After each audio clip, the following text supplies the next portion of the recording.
Hola a todos, les damos la bienvenida a este espacio llamado Transformación Educativa. Mi nombre es Jacqueline Alcaraz y junto a mis compañeros Ingrid Mancilla, Carolina Tirado, Camila Peña y Janier Palacio, vamos a reflexionar sobre diferentes aspectos relacionados con la educación y la forma en la que se ha transformado hasta la actualidad. Para comenzar este episodio, quiero que nos tomemos un momento para pensar en el origen de los sistemas educativos en Iberoamérica. Muchas veces hablamos de los retos que enfrenta hoy la educación, como la desigualdad de acceso o las dificultades que viven muchas comunidades para garantizar una educación con calidad. Pero no nos detenemos a preguntarnos cómo se constituyeron esos sistemas educativos que conocemos hasta el día de hoy. Para eso, replantearemos o tomaremos como referencia lo que nos dice Zuluaga y Oshenbach, quienes analizan el surgimiento del sistema formal en los contextos o en los procesos de construcción de los estados nacionales durante el siglo XIX y el siglo XX. Nos explican que la escuela no solo puede verse como un espacio pedagógico, sino que también hay que verla como la parte de las transformaciones políticas, sociales y culturales. Por eso la educación empezó a verse como una herramienta importante para formar ciudadanos, para fortalecer los proyectos de la nación que surgían en los diferentes países, pero como señalan las autoras, este proceso no fue tan simple y uniforme que se dio así de la nada, sino que estuvieron influenciados por distintos actores y las condiciones sociales de cada época ayudaron a transformar esos sistemas. Por ejemplo, en los estados impulsaron la organización de los sistemas educativos para orientar la formación de la población. Al mismo tiempo, la iglesia tuvo una influencia significativa en los primeros momentos de la educación, especialmente durante el periodo colonial. También es importante reconocer el papel de los docentes y las comunidades, quienes muchas veces han reinterpretado o adaptado la educación según las necesidades de cada contexto. Desde mi perspectiva, revisar esa historia nos ayuda a comprender mejor los desafíos que todavía existen en la actualidad y además nos invita sobre la importancia de construir sistemas educativos más justos, inclusivos y cercanos a las realidades de nuestras comunidades. Para continuar con este episodio, le voy a dar la palabra a mi compañera Ingrid Mancilla, quien profundizará en otro aspecto relacionado con este tema. Ingrid, bienvenida. Jacqueline, muy buenas noches. Y es tan cierto lo que menciona Jacqueline sobre la transformación de la educación a través de los años, que después de la Segunda Guerra Mundial, Europa entró en un periodo de desencanto, donde las instituciones, las utopías y las escuelas perdieron credibilidad porque señalaban los críticos de los sistemas educativos que ya no reproducía igualdad, sino que reproducía desigualdades porque no generaba oportunidades. Y fue allí donde nació la pedagogía crítica, y señalaba adicional a esto Maldonado en el 2008 que estas desigualdades efectivamente se reproducían. Y fue entonces que a partir de esa pedagogía crítica, los docentes empezaron a recobrar credibilidad y tuvieron muchísima importancia porque se convirtieron en agentes emancipados.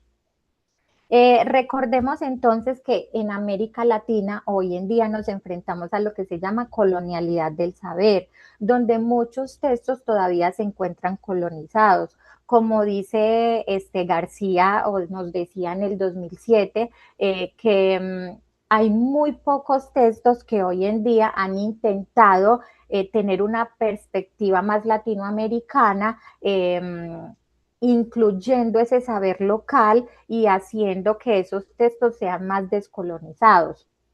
Si recordamos la historia de Iberoamérica, los protagonistas de ese sistema escolar, ¿quiénes eran? Eran las élites, las iglesias y adicional a esto, los estados. Ellos pretendían como llegar o mantener un orden social. En Colombia, las comunidades, los docentes, los profesores se han resistido a esas políticas impuestas y han intentado resistirse como a todo este saber y traer un poco más prácticas más inclusivas. Recordemos además, y la enseñanza es muy clara, como nos dice hoy en día, si nosotros conociéramos nuestra historia, conociéramos esos sesgos coloniales, podríamos diseñar políticas que nos permita transformar o imaginar una educación más sostenible, más democrática y mucho más inclusiva de esa diversidad. Entonces, pensando yo en esto que les acabo de decir, ¿qué tienes, Janiel, para decirnos sobre esto? Ingrid, buenas noches a todos. Yo quiero hacer una intervención hablando un poco del análisis que hizo Pérez Hidarraga sobre la educación en Colombia. Él enfatizó la educación desde el siglo XVI hasta nuestro tiempo, el siglo XXI, donde todo comenzó cuando entre el siglo XVI y siglo XVII se originaron las universidades en Colombia. Esto con la intervención de las comunidades religiosas que hacían presencia en el país, las cuales habían llegado al continente en el transcurso de los periodos de la conquista española, entre 1519 y 1551, con la misión de extender el cristianismo por medio de la evangelización de la Nueva España. Siguiendo ese capítulo, la primera universidad que se originó en el territorio colombiano fue la Universidad de Santo Tomás en Santa Fe, Bogotá, esto en el año de 1580, bajo la dirección de la comunidad de Santo Domingo. Siguiendo en la historia, en el año, en el siglo XVIII, se caracterizó la influencia de corrientes del pensamiento y de cultura propia del continente europeo. Un ejemplo de ello fue el movimiento cultural e intelectual conocido como la Ilustración, el cual tuvo sus orígenes en el viejo continente a mediados del siglo XVII. En este periodo, me refiero al siglo XVIII, emergieron las escuelas nuevas y activas, y con ellas toman fuerza distintas comprensiones pedagógicas emergentes. Esto dicho por Patiño en 2014. Continuando en esta historia, en épocas más recientes, exactamente en el siglo XX,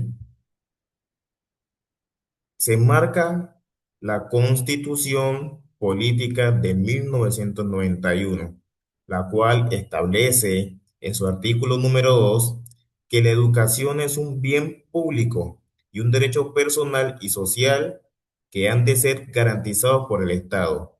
Y ya en el año 1994 se legisla la Ley 115, como sabemos, es la Ley General de la Educación en Colombia.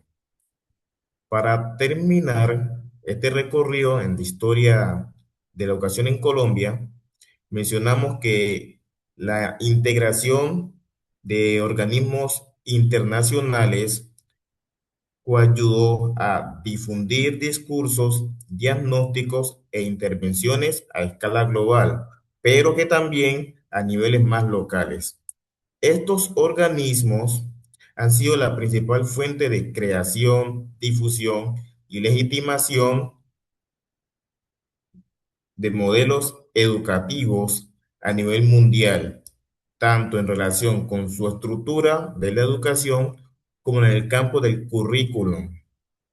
Ahora quisiéramos escuchar a nuestra compañera Carolina, que tiene algo que decirnos. Hola compañeros, muy buenas noches. Sí, hoy vengo con un tema muy importante y es el reflexionar sobre la importancia que tiene la transformación de la realidad social. Y esto lo vamos a hacer por medio del análisis de la teoría crítica y de la pedagogía crítica. La teoría crítica ha sido desarrollada por Frankfurt School, quien cuestionaba la dominación, la desigualdad, la explotación de la sociedad en esa actualidad. Y el objetivo de él era transformar esa realidad social promoviendo la emancipación, la justicia social y la participación, el cual era fundamental para impulsar los cambios sociales y políticos, pero sobre todo siempre teniendo como base la comprensión de los problemas sociales. Desde allí es donde surge la sociedad de conocimiento, que es impulsada por la tecnología y por la comunicación. Según Cornella, dice que es muy importante promover el civismo informacional. Él tiene tres ejes en este tema, que es la información de calidad, el fácil acceso y la capacidad crítica. que todo el análisis y unir todas esas tres piezas nos llevan a lo que es la construcción y el uso del saber para el contexto. Según la UNESCO, ella destaca la importancia de fortalecer no solamente el ámbito educativo, sino también lo que es la investigación y el acceso a la información, pero también es muy clara en decirnos que el pensamiento crítico no debe limitarse a la tecnología, porque es allí en donde nos vamos a ser inactivos y a ser hacia el consumismo. A partir de todo esto y de lo anterior que hemos mencionado, nace lo que es la pedagogía crítica con Paulo Freire. Él empieza con la transformación de la educación tradicional, en donde se deja de ver al estudiante como el ser inactivo y al docente como el ser controlador. Y nos dice que el aprendizaje debe ser basado en cuanto al diálogo, la participación, el pensamiento crítico, en donde se desarrollen habilidades no solamente cognitivas, sino que también se desarrolle lo que es el autoestima y la conciencia social. Él nos dice que en nosotros como docentes y la relación que tenemos con nuestros estudiantes es fundamental para la construcción del conocimiento y eso nos lleva al aprendizaje significativo que nos permite comprender y transformar la realidad social. Para finalizar, les dejo este mensajito y es que la teoría crítica y la pedagogía crítica, ellas nos invitan a reflexionar sobre las desigualdades que nosotros presentamos en nuestras sociedades y que es la educación la herramienta fundamental para la emancipación, para el permitir formar ciudadanos que participen, que sean críticos, que sean justos, inclusivos y democráticos. Vamos a continuar con nuestra compañera Camila, quien también nos tiene una reflexión muy importante. Muchas gracias, compañera. Buenas noches para todos, compañeros y docente. Un gusto saludarlos. Mi nombre es Camila Peña, docente de grado transición y actualmente estudiante de la maestría. Para ir cerrando este podcast de manera reflexiva, quiero compartir con ustedes los aportes más relevantes del artículo de Julio Golvenet llamado De la pobreza al florecimiento humano, teoría crítica o utopía. Ahora lo vamos a ver. Así pues, este artículo nace de la investigación doctoral de Julio Golvenet acerca de la pobreza y el desarrollo humano, en el cual propone enfocar el término pobreza desde una visión diferente, no solamente desde la falta de ingresos económicos, sino desde esas limitaciones de habilidades y de oportunidades que tienen las personas. Como lo expresa el autor, la pobreza no debe entenderse únicamente como falta de ingreso, sino como la carencia de condiciones necesarias para el desarrollo pleno de las capacidades humanas. Volvenet, 2007. Esta cita entonces nos invita a reflexionar acerca de la visión que tenemos del término pobreza, como lo he venido mencionando, y comprender que realmente la pobreza debe verse desde esa falta de oportunidades, falta de educación, salud, participación social y todo ese conjunto de beneficios que le permitan realmente a los seres humanos poder tener una vida digna y de calidad sin distinción alguna. Para concluir entonces el tema de manera general, vale la pena resaltar la invitación que nos hace el autor de este artículo de cómo pasar de una sociedad que ha venido ligada históricamente a la pobreza y a la desigualdad a una sociedad que promueva el verdadero desarrollo integral de las personas, para que de esta manera entonces se pueda dar el verdadero florecimiento humano y deje de ser una simple utopía. Es más, que se convierta en ese camino ético que necesitamos para poder tomar decisiones respecto de los ámbitos sociales y los ámbitos políticos. Finalmente quiero compartirles esta frase para que la pongan en práctica en algún momento de sus vidas, para que se queden con ella, la interioricen, la reflexionen, y es: el mayor desafío que tenemos como sociedad no es solo reducir la pobreza, sino construir un mundo donde cada persona tenga oportunidades reales de ser, crecer, participar y florecer como ser humano, para que verdaderamente haya una verdadera transformación educativa, como lo mencionamos en el título de este podcast. Muchas gracias a todos y espero el recorrido por esta historia educativa y de transformación en nuestra sociedad haya sido suficientemente clara para todos. Muchas gracias.